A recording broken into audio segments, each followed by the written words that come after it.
புதுச்சேரியில் பாஜக கட்சி வளர்வதற்காக பல சேவைகள் செய்து வந்த சட்டமன்ற உறுப்பினர் ஜான்குமார் எம்எல்ஏவிற்கு தற்போது பாஜக மேலிடம் அமைச்சர் பதவி தர முன்வந்துள்ளது.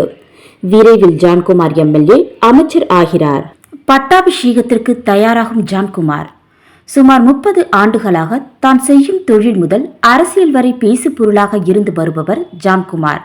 பிரதமர் மோடி, மத்திய உள்துறை அமைச்சர் அமித்ஷா, பாரதிய ஜனதா தேசிய தலைவர் JP நட்டா, கட்சியின் அமைப்பு பொதுச் செயலாளர் சந்தோஷ்ஜி, புதுச்சேரி மாநில பாரதிய ஜனதா மேலிட பொறுப்பாளர் நிர்மல் குமார் சுரானா, புதுச்சேரி பாஜக தலைவர் செல்வகணபதி MP ஆகியோரின் ஆசியும் அன்பையும் பெற்றவர் ஜான்குமார்.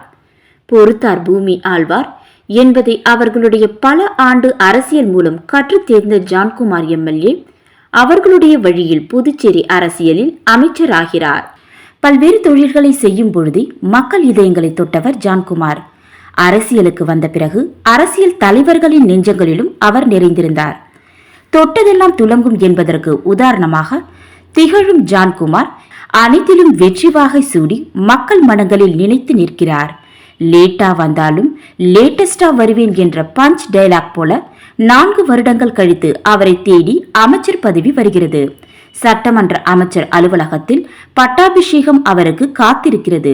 விரைவில் அமைச்சர் ஜான்குமார் என்ற முழக்கம் புதுச்சேரியின் பட்டி தொட்டியெல்லாம் பட்டையை கிளப்ப போகிறது. அமெரிக்காவிற்கு டிரம்ப், ரஷ்யாவுக்கு புடின், இந்தியாவுக்கு மோடி என்ற வரிசையில் புதுச்சேரிக்கு ஜான்குமார் என்ற அடையாளத்தை அவர் தனக்கே உரிய முத்திரையுடன் பதித்து இருக்கிறார்.